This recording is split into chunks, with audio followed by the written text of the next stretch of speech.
How much choreography did you prepare for Crouching Tiger? Well, look, I mean, there's a lot of fight sequences, so there's a lot of choreography that we learned before, and then a lot that completely changed right before we started filming. So, I mean, I lost count, but but you know, there's a lot, and you know, at the end of the day, it's also what I learned from this is adapting to whatever situation is brought to you. You know, you learn choreography right before. Sometimes it doesn't work for film, or the angle or whatever it is, and it completely has to be reversed or mirrored and changed. Wow. So you have to always be ready to adapt. And what was your martial arts background before the movie? You know, I took some classes back when I was younger, but nothing significant enough to really help me be prepared for something like this. So, you know, when I got the movie, I had to train for about a month in wushu and Shaolin, and you know, I had to weight train and you know and keep my cardio up to maintain when I was filming these fight sequences.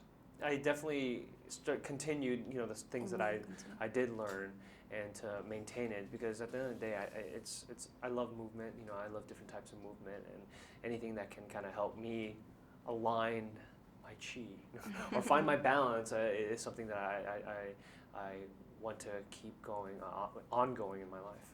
Any new type of movement is gonna allow you to be a little more inventive with your movement and be a little more creative, whether it be martial arts or sport or a different style of dance. Is it too different to prepare yourself as an actor to an action drama like this than maybe a comedy? Besides the physical work.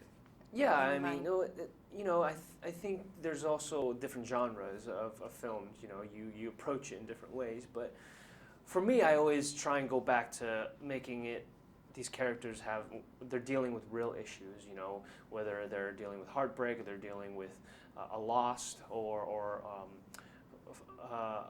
finding out if a decision that you need to make, and you need to ground this character to make sure that you know, you're threading it all together so it makes sense throughout the film. Do you remember when you saw the first movie? I do. Yeah, I do remember it. What did you It's thought? still as amazing as it was when I first saw it, and you know, I was proud because I grew up watching martial arts films, and I was proud that my friends wanted to go see it too, and it also told the story that resonated with audiences, not just on a martial arts side, but also on a dramatic side. You know, and the romance that was built. The constraints and the resistance of what one does to go against their feelings sometimes. So there's a lot of those elements in this film as well. So I'm glad that we got to infuse the two together and create something called The Sword of Destiny. In a very amazing way. Yeah, thank Thank you you, so much. Harry. Thank you. Appreciate it.